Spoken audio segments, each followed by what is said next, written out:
भाषा संस्कृतम् मृदुला भाषा संस्कृतम्। सर्वेभ्यो नमो नमः।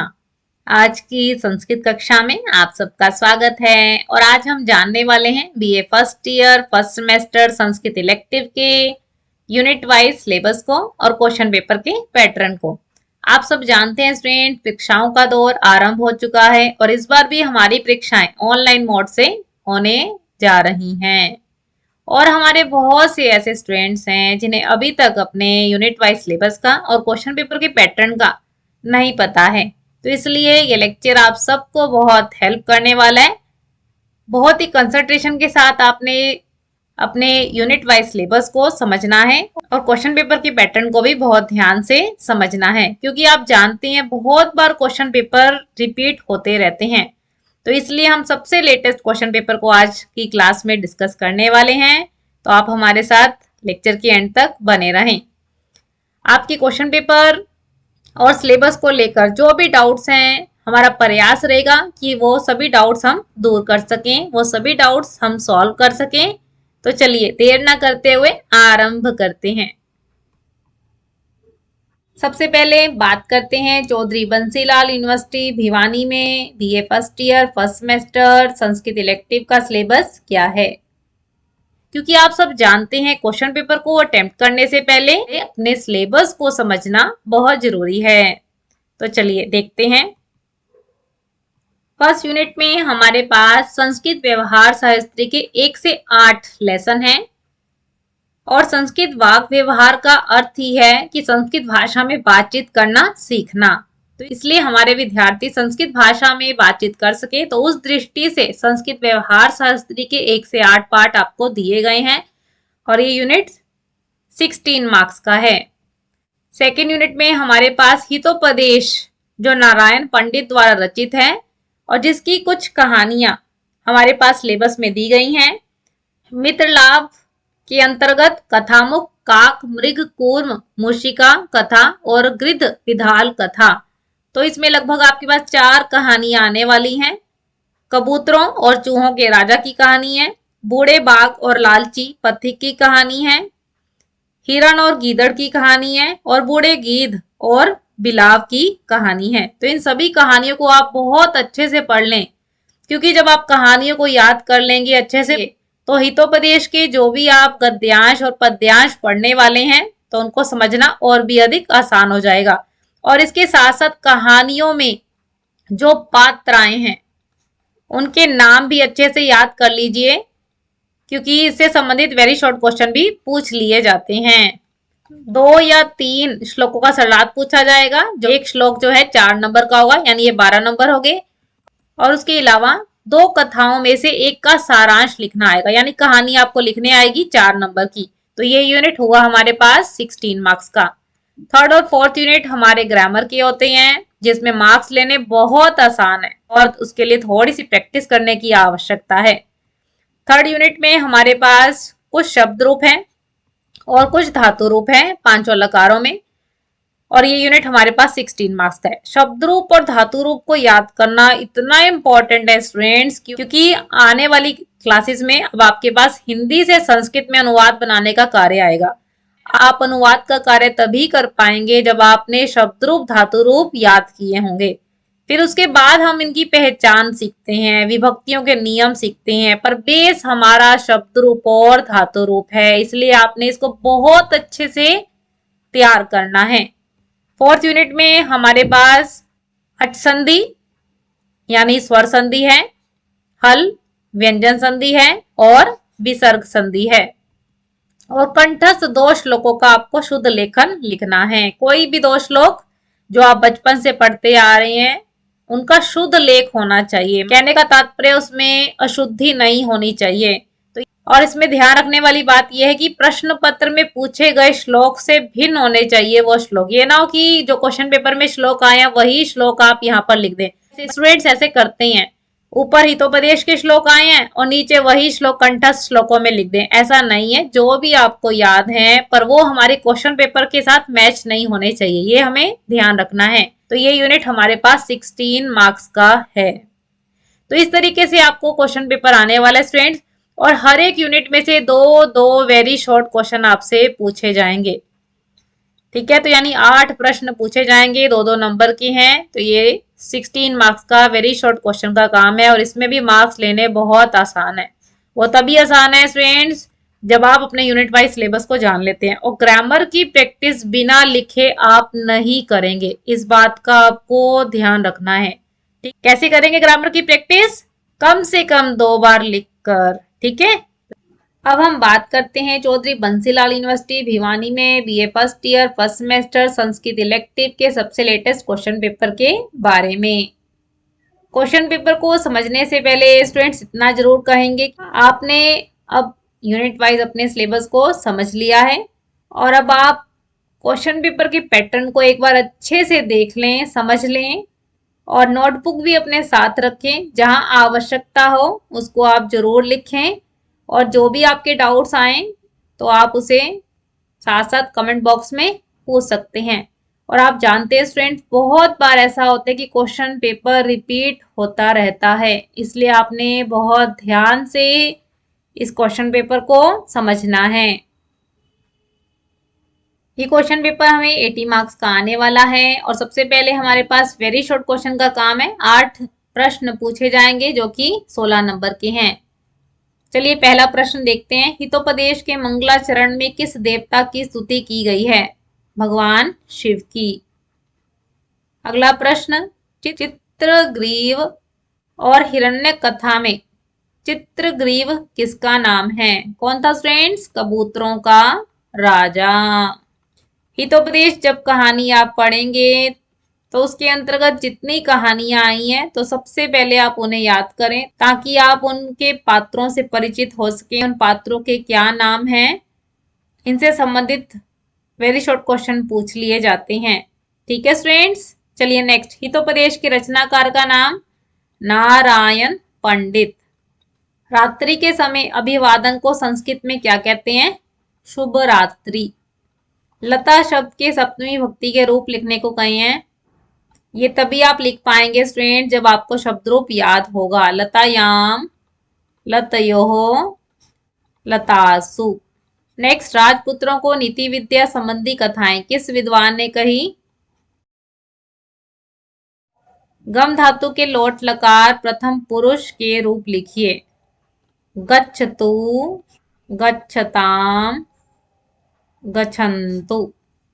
सदैव शब्द का संधि विच्छेद कीजिए। सदा प्लस एव। कौन सी संधि है यहाँ पर?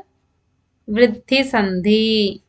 संधि का जहां पर नाम पूछा जाएगा वहीं आप देंगे, अन्यथा आवश्यकता नहीं है। ठीक है, तो इस तरीके से आपने students very short question solve करने हैं। चलिए आगे बढ़ते हैं। अब हमारे पास दूसरे प्रश्न में संस्कृत व्यवहार सहस्त्री से संबंधित पाठों से प्रश्न पूछे गए हैं, और ये 8 प्रश्नों के उत्तर देने हैं, और ये 16 नंबर का कार्य है। तो आप देखिए टोटल 14 प्रश्न पूछे गए हैं, जिसमें से हमें 8 करने हैं। तो बहुत अधिक चॉइस है हमारे पास, फिर भी आप बहुत ध्यान से कीजिए ताकि कहीं पर भी हमारे नंबर ना कटें।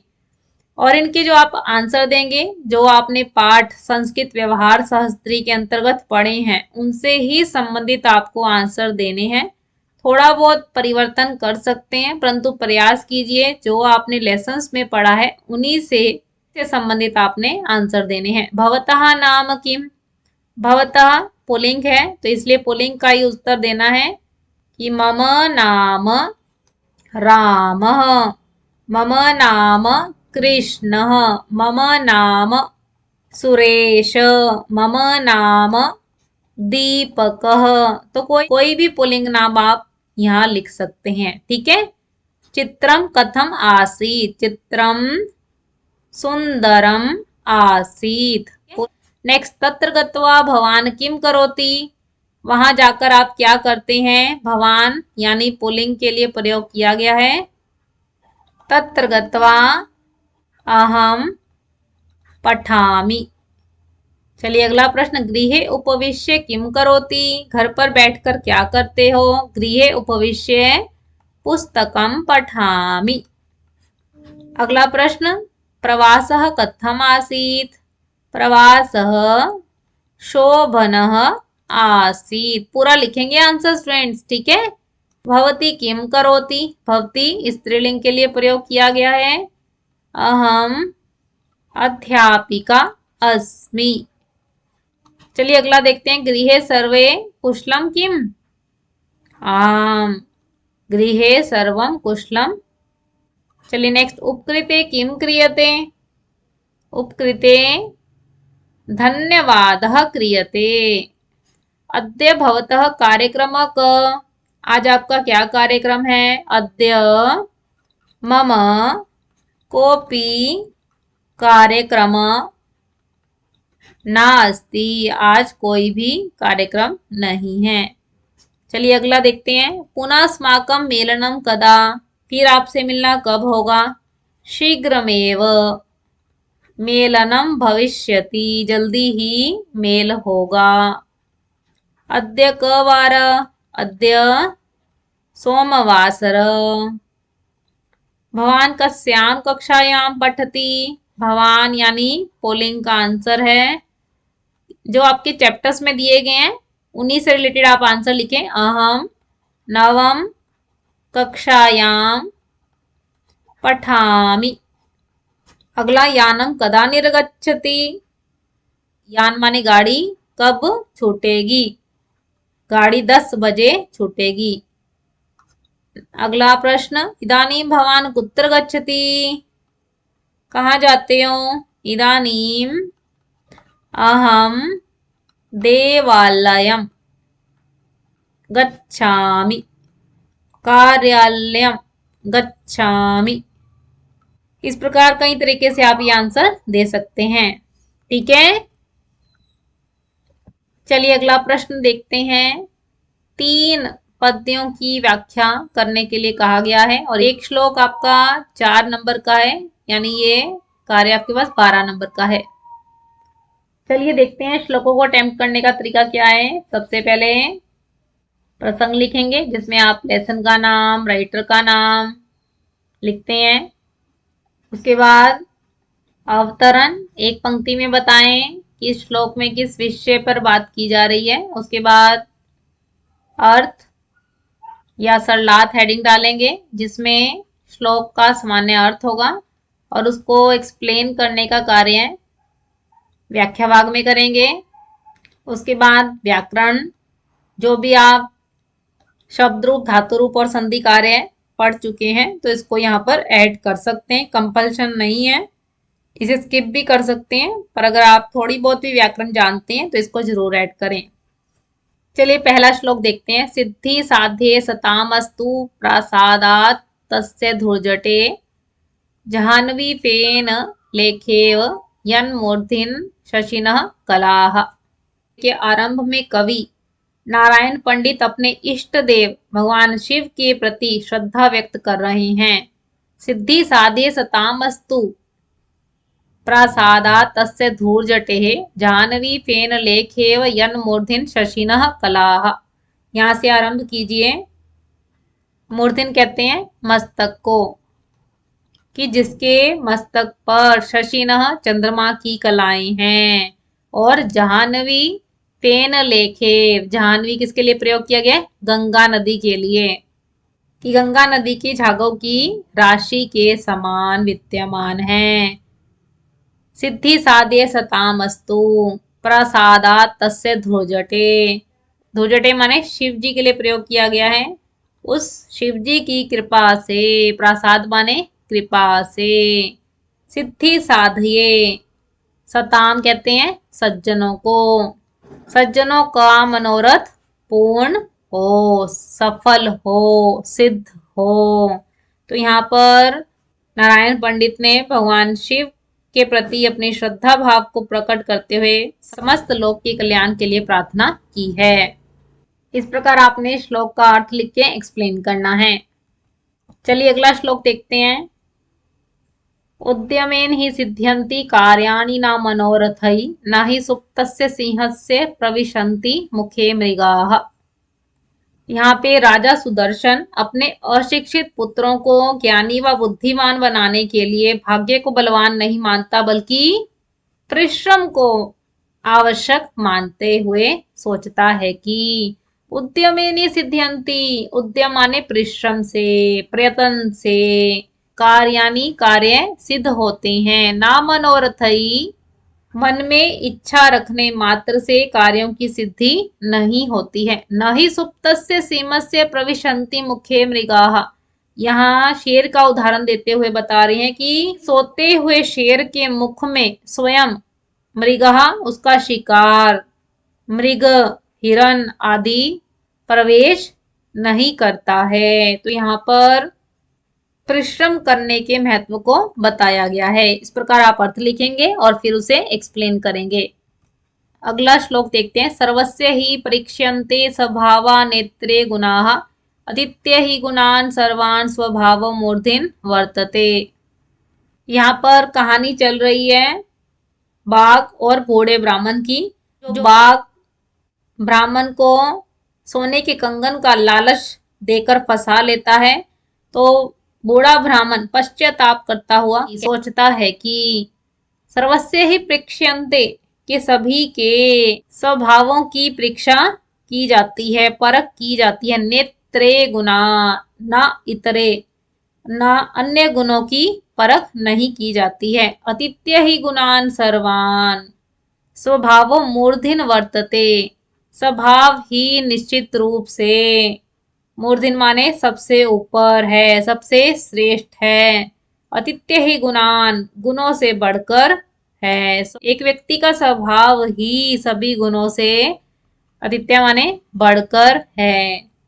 कहने का तात्पर्य यह है कि किसी व्यक्ति की जब परख की जाती है तो उसके स्वभाव को देख के की जाती है। स्वभाव को गुणों की अपेक्षा अधिक प्रधान कहा गया है, क्योंकि उसी से व्यक्ति की पहचान होती है।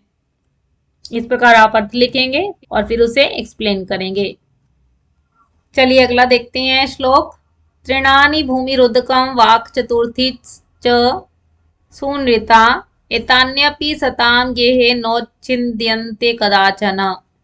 यहाँ पर कहानी चल रही है दीर्घ कर्ण नामक बिलाव और गीध की। तो दीर्घ कर्ण नामक बिलाव अपना विश्वास पैदा करने के लिए गीध से कहता है कि तृणानि, तिनकों का आसन, भूमि बैठने का स्थान, उदकम जल, वाक मीठे वचन, चतुर्थी च सुनृता, सुनृता माने प्रिय वाणी, एतान्यपि सताम गेहे, ये चारों सताम सज्जनों के घर में, नो छिद्यन्ते कदाचन, कभी समाप्त नहीं होते। चार चीजें बताई हैं कि अतिथि का सत्कार किस प्रकार किया जा सकता है।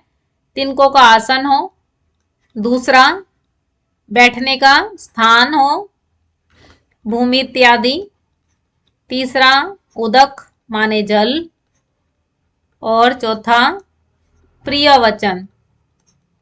कहते हैं चार सज्जनों के घर में कभी समाप्त नहीं होते हैं। तो अगर आप किसी भी प्रकार से अतिथि का सत्कार नहीं कर सकते पहले तीन माध्यमों के द्वारा, तो चौथा माध्यम का प्रयोग जरूर करें, यानी प्रिय वचनों के द्वारा सबका आदर सत्कार जरूर करें।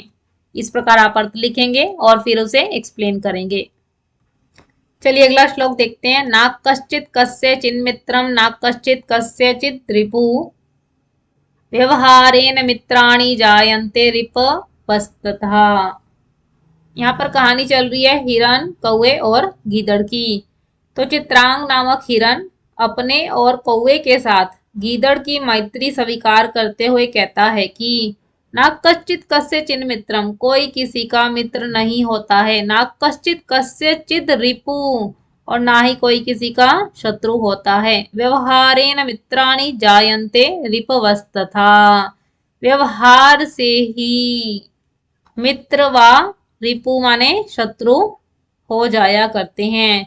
यहाँ पर कहने का तात्पर्य यह है कि संसार में जन्म से तो कोई किसी का मित्र और शत्रु नहीं होता है, केवल व्यवहार के द्वारा ही एक व्यक्ति के शत्रु और मित्र बन जाते हैं।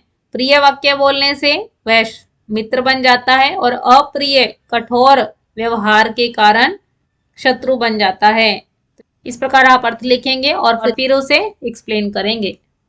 वरम एको गुणी पुत्रो न च मूर्ख शतान्य अपि एकश्च चंद्रस्तमो हंति न च तारा गणोपि। यहाँ पर राजा सुदर्शन एक गुणवान पुत्र के महत्व को बताते हुए कह रहा है कि वरम एको गुणी पुत्रो, कि एक गुणवान पुत्र ही अच्छा है, न च मूर्ख शतान्य अपि, सैकड़ों मूर्ख पुत्र व्यर्थ हैं, एकश्च चंद्रस्तमो हंति, क्योंकि अकेला चांद, तम माने अंधकार को नष्ट कर देता है, न च तारागणों पी, नक्षत्रों का समूह अंधकार का विनाश नहीं कर पाता है।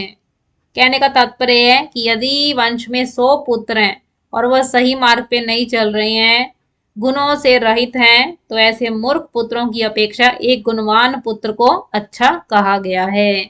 ठीक है, तो इस तरीके से अर्थ लिख के एक्सप्लेन करना है। समझ आ रहा है ना फ्रेंड्स आप सबको? जहां भी आपके डाउट्स हो तो आप कमेंट बॉक्स में साथ साथ पूछते रहें। चलिए देखते हैं, यहाँ पे कथा का सार आया है और 4 नंबर के अनुसार आपको ये कार्य करना है। पहली कथा है मूषक और कपोतराज की कहानी है ये, और जरदगव और दीर्घकर्ण की कहानी आपको आई है। ठीक है, कहानी तो आप लिख लेंगे, बचपन से हम कहानी सुनते आए हैं, पढ़ते आए हैं, बहुत इंटरेस्टिंग लगती है हमें कहानियां पढ़ना सुनना, तो ये कहानी आपने अच्छे से आपने अटेम्प्ट करनी है। चलिए नेक्स्ट देखते हैं। शब्द रूपों का कार्य है, किन्हीं दो के संपूर्ण विभक्ति रूप लिखिए, और ये कार्य आपके पास 8 नंबर का है।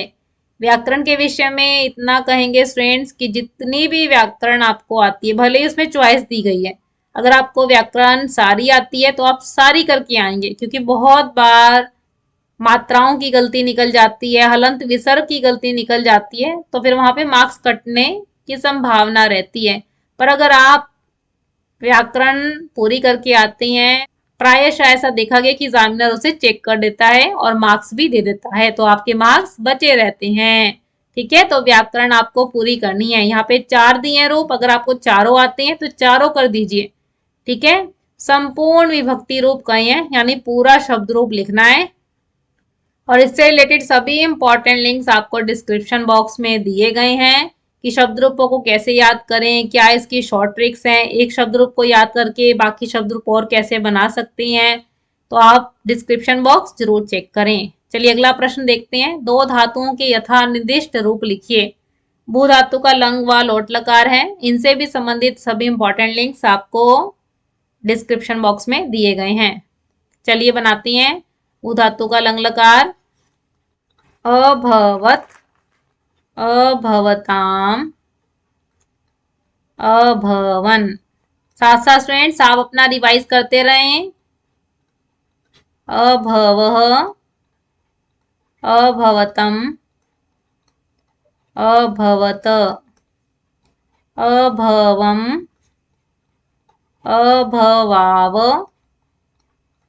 अभवाम। ठीक है, ये लंग लकार इस तरीके से चलेगा। आगे का है लोट लकार, भवतु, भवताम, भवन्तु, भव, भवतम, भवत, भवानी, भवाव, भवाम।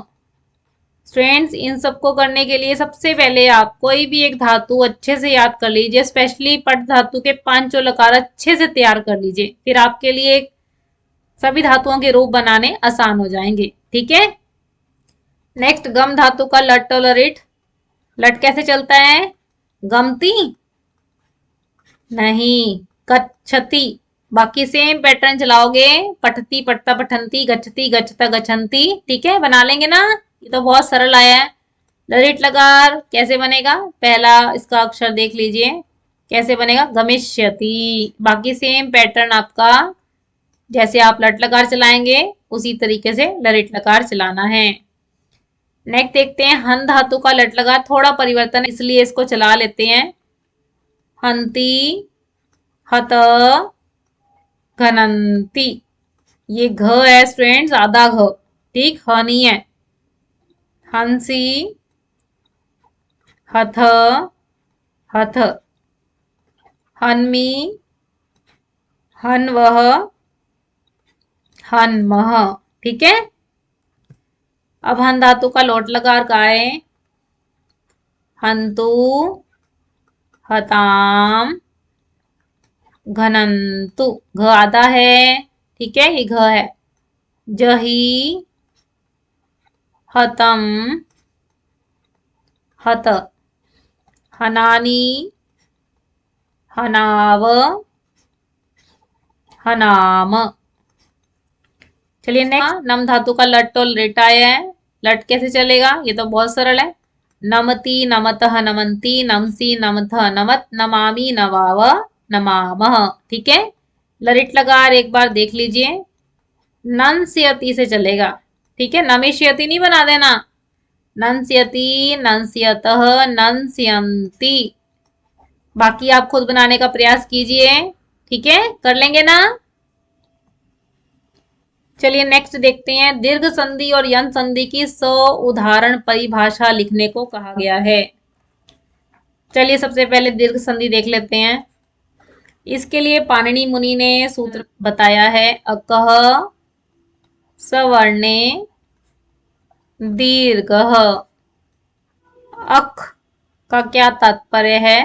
अगर आप महेश्वर सूत्रों को याद कर लेंगे तो ये प्रत्याहार सूत्र क्या है, तो ये आपको बहुत जल्दी समझ आ जाएगा।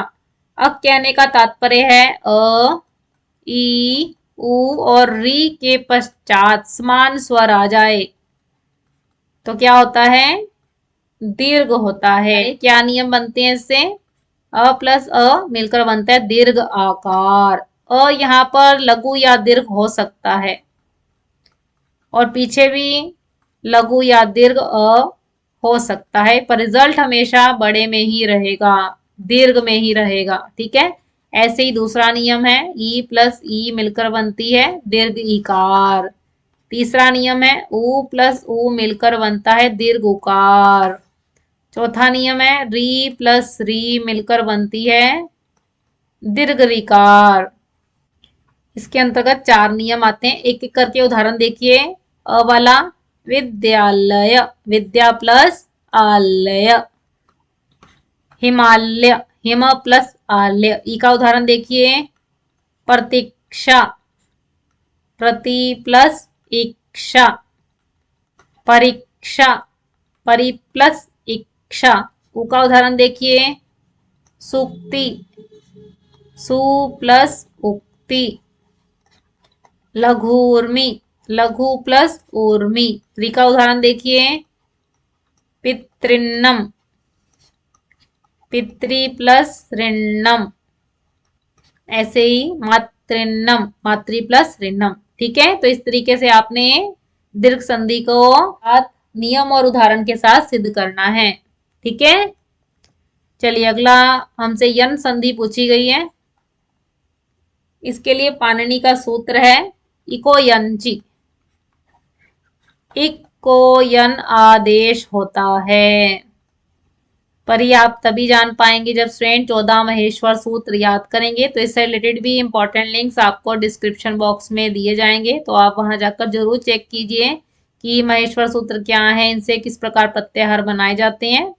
ठीक है, तो चलिए देखते हैं। यहाँ पर बता रहे हैं इक के अंतर्गत क्या आते हैं, ई, उ, री और लरी। ठीक, उसे यन आदेश करना है। ई को य, उ को व, री को र और लरी को ल। पर कब करना है, जब इसके बाद असमान स्वर आएगा। दीर्घ संधि में तो अभी आपने किया था ना कि समान स्वर आएगा उसके पश्चात। ठीक है, परंतु यहाँ यन संधि में क्या है, उसके पश्चात असमान स्वर आएगा। तो नियम आपका ऐसे बनेगा, ई को यह आदेश हो जाता है कब, जब असमान स्वर होता है। ठीक है, तो इस तरीके से भी आप नियम लिख सकते हैं, बना सकते हैं। उ को वह आदेश होता है कब, जब असमान स्वर होता है।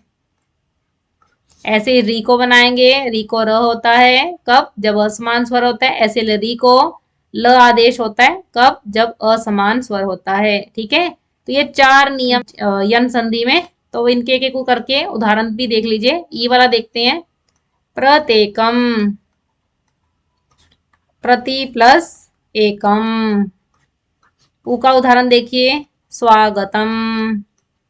ये उदाहरण वही दे रहे हैं हम जो आपने बचपन से छोटी क्लासेस में किए हुए हैं, सु प्लस आगतम। री वाला उदाहरण देखिए, पित्राज्ञा, पितृ प्लस आज्ञा।